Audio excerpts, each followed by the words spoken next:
Bonjour mes amis et bienvenue à nouveau. Bon lundi, bonne nouvelle semaine à vous. Avez-vous déjà reçu mon livre ? 8 missions en Ukraine, 8 fois où j'y suis allé, y compris une fois avec ma femme pour la lune de miel. Vous découvrirez tout ici. Allez jeter un coup d'œil. Il y a beaucoup de choses dont je ne pouvais pas parler dans une vidéo ou que je ne pouvais pas montrer, parce qu'elles sont peut-être trop ceci ou trop cela. Mais vous pouvez les lire. Allez-y et procurez-vous-le mes amis. Nous commençons avec une énorme boulette de viande russe. Je ne plaisante pas, ce n'est pas une boulette de viande suédoise, ce n'est pas une boulette de viande italienne, c'est une boulette de viande russe. Vous pouvez voir qu'il est vraiment une bête magnifique d'homme essayant de monter ce chinois. Quoi que ce soit, je suppose que c'est chinois. C'est un assaillant de viande parce qu'il monte de ce genre de moto pour des assauts de viande, et ce gars-là a beaucoup de viande à assaillir. Les Ukrainiens, tous les jeux de mots sont voulus. Regardez ces bêtes. Celui-ci est là pour encaisser les drones et les balles ukrainiens. Et je suppose qu'il est très efficace parce que son corps va absorber beaucoup de drones et de balles, car il en a la capacité. Il serait simplement absorbé dans la chair sans même cligner des yeux. La nouvelle arme de terreur de la Russie, juste ici. Mais sérieusement, mes amis, hier le 11 janvier, la guerre russo-ukrainienne a officiellement duré plus longtemps que la Grande Guerre patriotique. C'est ainsi que les Russes appellent la Seconde Guerre mondiale. Cette période où les Allemands ont envahi l'Union soviétique, donc maintenant la Russie n'a pas réussi à faire tomber l'Ukraine plus rapidement que l'Union soviétique n'a fait tomber l'Allemagne avec l'aide des Alliés. C'est un échec massif et un sujet de débat majeur pour les blogueurs militaires russes qui en parlent maintenant en ligne. Et ils sont amers, très amers, tellement amers. Votre soupe serait immangeable. Je vais vous présenter l'un des propagandistes russes et blogueurs militaires, Kalachnikov. Et il dit « Nous pouvons recommencer, c'est un échec. » La guerre en Ukraine dure désormais plus longtemps que la guerre patriotique de Crète, c'est indéniable. Le slogan de propagande de longue date « Nous pouvons recommencer » a certainement échoué. Vous ne pouvez pas. À la 5e année de la guerre de tranchées en Ukraine, la direction et les centres de commandement civils et militaires restent intacts. Les ponts sur le Dniepr et les principaux nœuds ferroviaires sont intacts. Nous parlons des ponts ukrainiens et notre infanterie est obligée de payer de sa personne, et nous venons de voir un exemple où le prix à payer était vraiment élevé. Donc vous pouvez payer un lourd tribut, sans mauvais jeu de mots. Des hommes contre des drones pour leurs avancées lentes. Tout cela conduit déjà à des bouleversements irréversibles au sein de la Fédération de Russie après la guerre. Mon cœur est très lourd, mais pas trop lourd, parce que s'il était trop lourd, il s'envolerait par la fenêtre. J'espère que le cœur deviendra plus lourd. Je retiens mes émotions du mieux que je peux. Il est évident que les États-Unis et la Chine profiteront de cette guerre, tandis que les Russes subiront le sang, la ruine et les pertes. C'est incontestablement surpasser tous et un triomphe diplomatique. Oui, la Chine joue désormais très ouvertement avec le récit selon lequel elle veut les territoires de l'extrême-orient russe. Nous parlons de Sakhaline et d'autres territoires très riches en ressources. Dans certaines régions de la Fédération de Russie, où les immigrés et travailleurs étrangers chinois sont déjà majoritaires, les Chinois constituent la majorité. Pouvez-vous imaginer la situation ? Eh bien, ce blogueur russe a plus de 150 000 abonnés et c'est son opinion publique qu'ils sont en train de perdre. Depuis 4 ans, je partage cette opinion. Je suis heureux que les Russes commencent enfin à le comprendre. Encore un excellent résumé de cela. Pour l'Occident, la Seconde Guerre mondiale débute le 1er septembre 1939 avec l'invasion de la Pologne par l'Allemagne. Pour l'Union soviétique, c'est la Grande Guerre patriotique. C'est la religion en Russie en ce moment, ce n'est pas le christianisme orthodoxe, ce n'est pas, vous savez, ce que vous pourriez penser, c'est un culte de la mort autour de la Grande Guerre patriotique. Le jour de la victoire du 9 mai en Russie, en Europe, la journée de l'Europe est le 8 mai. Parce que pour nous, la Seconde Guerre mondiale s'est terminée le 8 mai. Mais la nouvelle est arrivée aux marches de la Horde le 9 mai. Alors ils ont choisi ce jour-là. C'est le jour le plus sacré en Russie, c'est leur religion. Quand cette guerre russo-ukrainienne dure plus que la Grande Guerre patriotique, c'est vraiment mauvais. La guerre à grande échelle lancée par la Russie contre l'Ukraine le 24 février Elle dure désormais aussi longtemps que la guerre germano-soviétique durant la Seconde Guerre mondiale. 1418 jours, c'est un coût énorme pour les Russes, bien plus que ce que nous comprenons en Occident, car nous n'avons pas leur culte de la mort. À propos des flammes éternelles des héros de la Seconde Guerre mondiale, où Staline envoyait essentiellement des gens à la mort. La perte des marchés, surtout en Europe, aura un impact économique bien plus grave. En retour, la Russie est devenue totalement dépendante de la Chine et se retrouve particulièrement réduite au statut de vassal économique de Pékin. Politiquement, l'invasion russe n'a été qu'un cauchemar pour Moscou. L'Azerbaïdjan, l'Arménie, la Syrie, le Venezuela, le Soudan et maintenant l'Iran sont tous des pays où la Russie a perdu presque toute son influence. Parallèlement, la Suède et la Finlande ont rejoint l'OTAN. Donc si vous regardez le tableau d'ensemble des 4 dernières années, bientôt 5, c'est le tableau d'ensemble. Ce n'est pas quel village a été pris par les Russes, ni de combien de kilomètres ils ont avancé. C'est la grande image mondiale. La Russie a perdu énormément d'influence à l'étranger, elle connaît des difficultés économiques, l'OTAN s'est élargie et l'Europe s'est réveillée en passant d'énormes commandes d'armes. Qui est en train de gagner cette guerre? Mes amis, je vous le demande, mettez-le dans les commentaires. Le fait que cette guerre dure plus longtemps que la grande guerre patriotique pour les Russes fait des Russes des gens ordinaires. Posez des questions très inconfortables.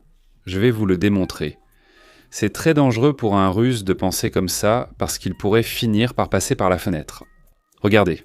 Discussion sur Telegram russe. Je vous les apporte. Jouons avec quelques chiffres de sources ouvertes. En 2023, 540 000 soldats sous contrat ont été recrutés, a déclaré Chigou lors d'une interview avec TAS. Le 20 février 2024, 440 000 ont été recrutés. C'est ce qu'a déclaré Medvedev. En 2025, 400 000 soldats ont été recrutés, a annoncé Medvedev. On peut y ajouter au moins 300 000 employés de sociétés militaires privées mobilisés. Les prisonniers, qui étaient environ 50 000 militaires ayant signé des contrats avant le 2e district militaire. Au moins 700 000 conscrits et certains d'entre eux ont été déployés dans la zone de l'opération militaire spéciale. Et voici la question, c'est une question très dangereuse à poser en Russie. Parce que la gravité est son forte, elle vous fera passer par la fenêtre s'il y a 700 000 personnes en face d'eux, en ce moment. Vladimir Poutine a dit cela lors de la ligne directe le 19 décembre 2025. Et nous n'avons eu aucune rotation d'unité et aucune n'est prévue. Alors, où sont toutes ces personnes? Où sont toutes ces troupes mobilisées? Les Russes commencent à se le demander. Je vous l'ai répété et montré dans chacune de mes vidéos ces 4 dernières années. Ils sont morts, il y a des pertes, la Russie a subi 12 millions de pertes. Ce sont les tués et les blessés, en résumé. Mais ils sont hors de combat, certains seront retirés de la population active à l'avenir, parce qu'ils n'ont plus de bras ou de jambes. Ils sont exclus de tout, incapables de travailler ou de se battre à l'avenir. Ce sont des pertes, c'est la réponse. Je le sais, tu le sais. Mais quand les Russes commencent à poser ce genre de questions, je veux dire, tu ne peux pas tous les jeter par la fenêtre, n'est-ce pas? Je ne veux pas porter la poisse. Poutine peut le faire s'il le veut, mais c'est un terrain mental très dangereux sur lequel se trouver, de penser à ça. Bon, quelque chose de plus simple. Voyons où ces gars sont réellement. Il a posé une question. Où elle? Je ne sais pas. Je vais te répondre simplement dans une vidéo, regarde ça. Comme la Russie manque de main-d'œuvre, là où ils sont, personne ne sait vraiment. Ils recrutent massivement en Afrique dans des pays du tiers-monde, par exemple. Cette vidéo vient juste d'apparaître. Regardez-les chanter et être si heureux. Ces gars foncent comme de la chair à canon pendant que le Russe filme. Oh, regarde combien d'entre eux sont à usage unique. Il utilise le mot « à usage unique ». Ils chantent, ils sont heureux maintenant. Ils vont aller à leur poste. Ils vont chanter d'une manière différente.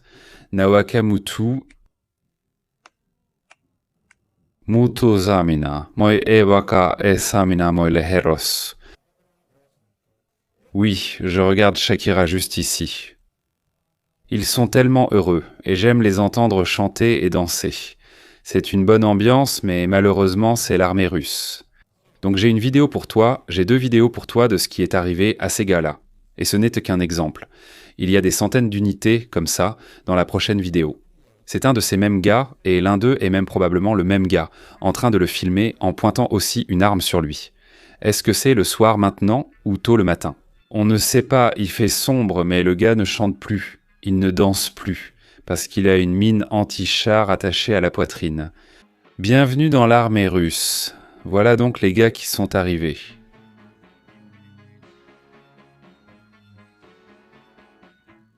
Tu t'appelles Francis?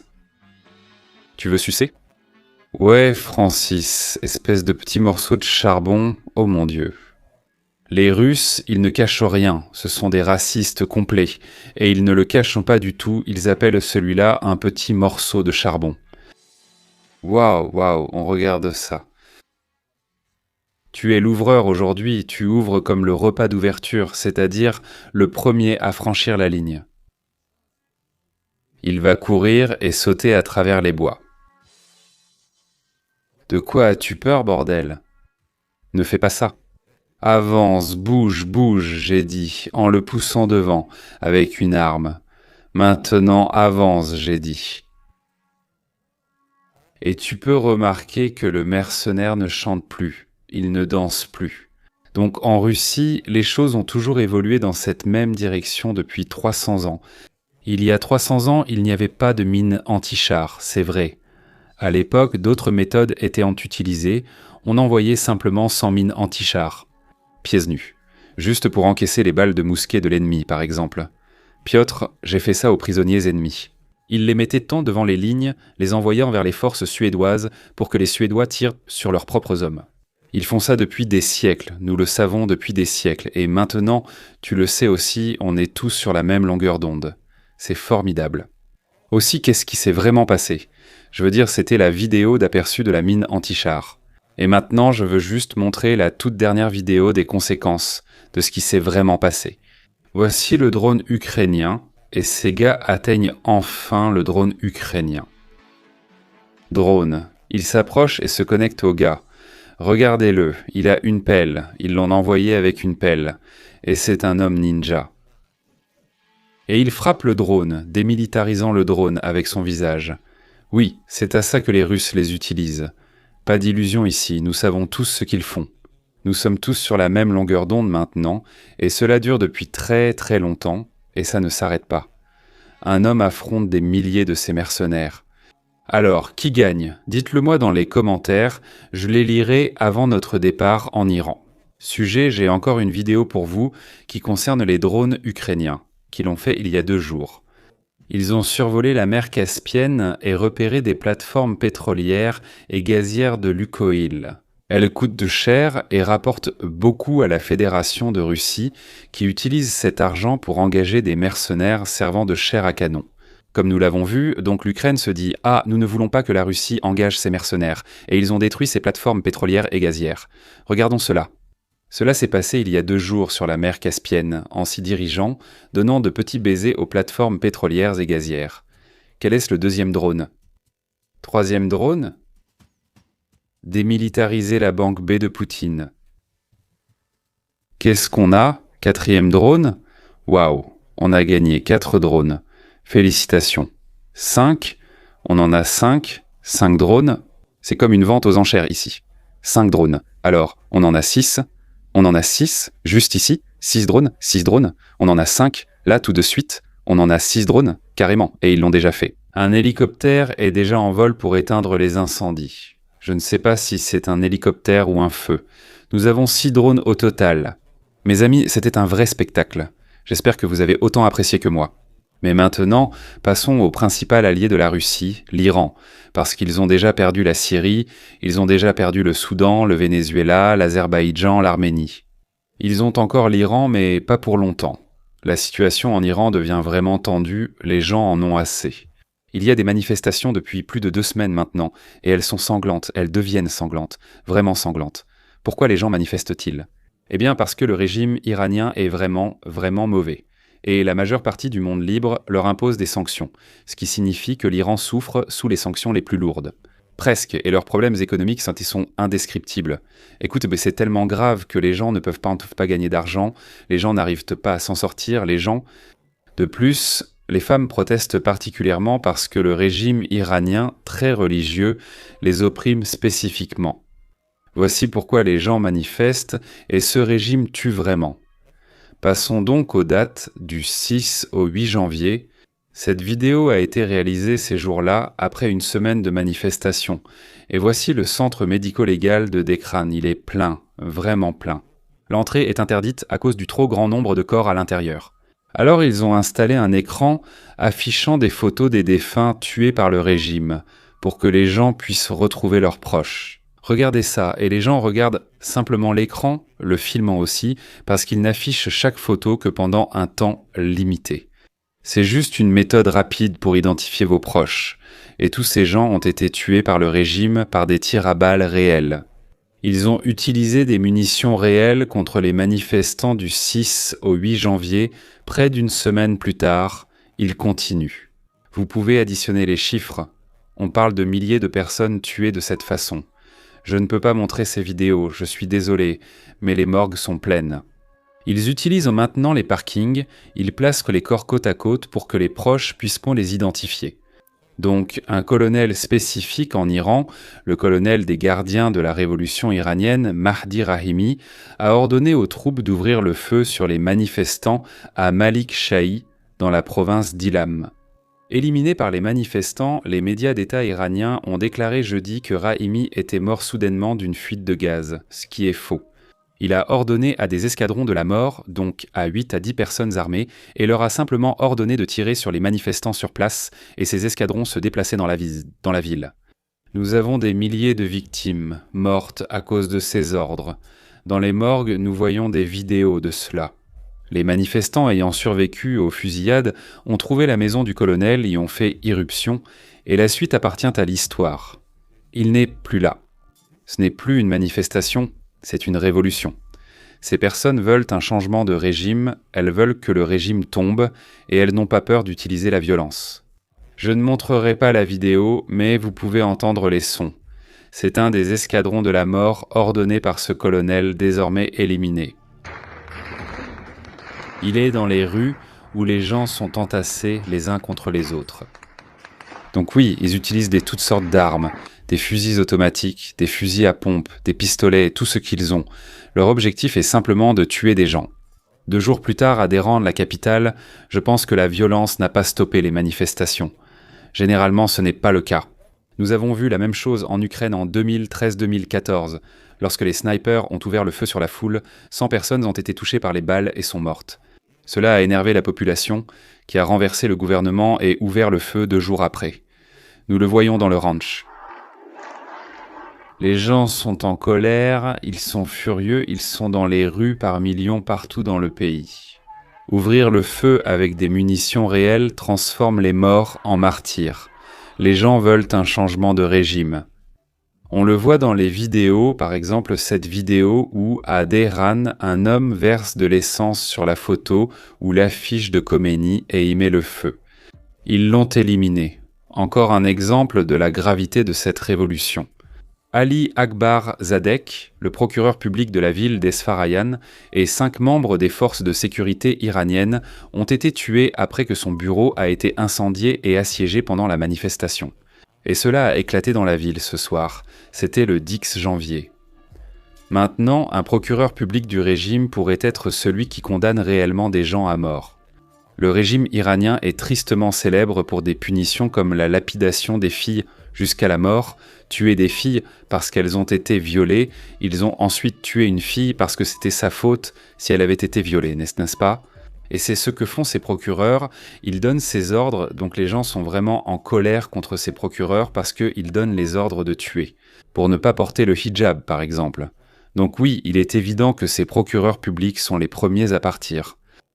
Nous allons maintenant dans la ville de Shahi, où il y a eu un cas de manifestants qui ont mis la main sur des bulldozers et ont rasé tous les symboles du régime des bulldozers.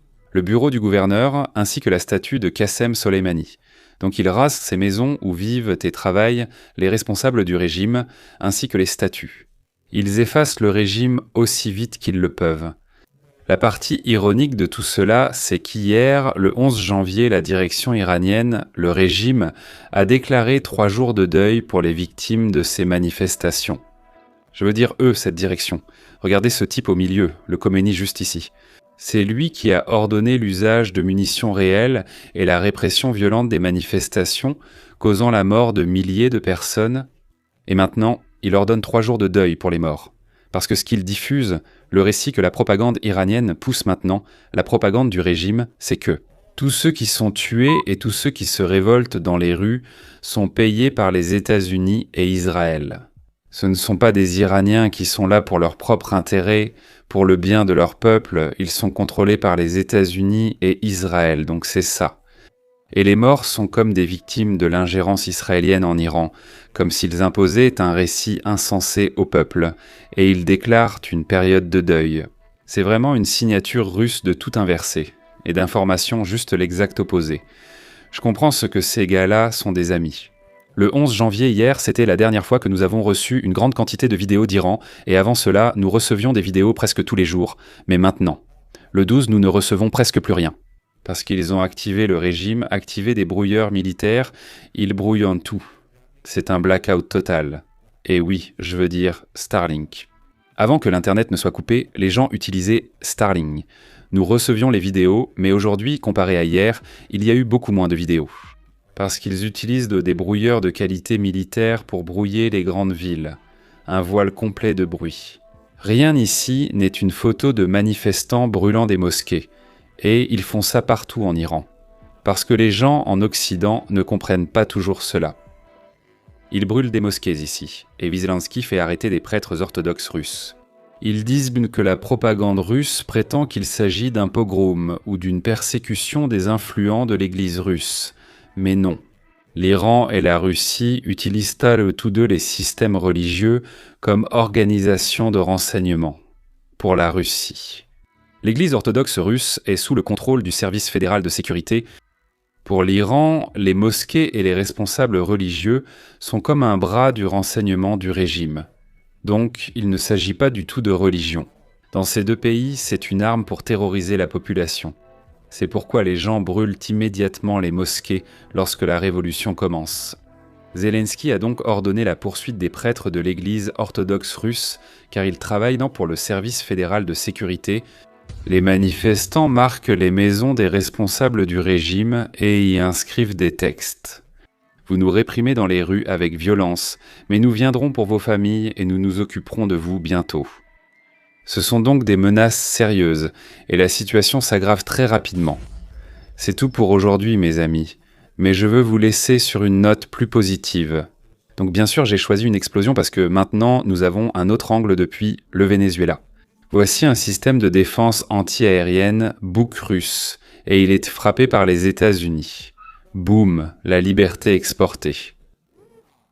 C'est pour ça que vous n'avez pas de soins de santé gratuits, ni d'éducation gratuite aux États-Unis, parce que ça se passe.